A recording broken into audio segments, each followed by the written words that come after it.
जनाब इस टाइम मैं मौजूद हूँ शार हरम पे गीज़ा में। आप मेरे पीछे व्यू देख सकते हैं। ये वही रास्ता जो पिरामिड्स को जाता है। यहाँ पे बहुत सारी कॉफ़ी शॉप्स हैं, शीशा बार्स हैं। आप जब भी इजिप्ट आएँ इस जगह को लाजमी विज़िट कीजिएगा।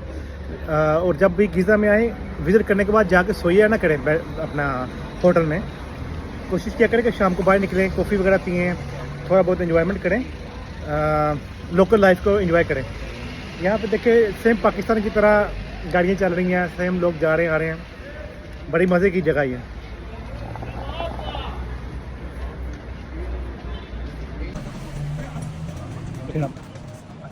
लोग आ रहे हैं जा रहे हैं।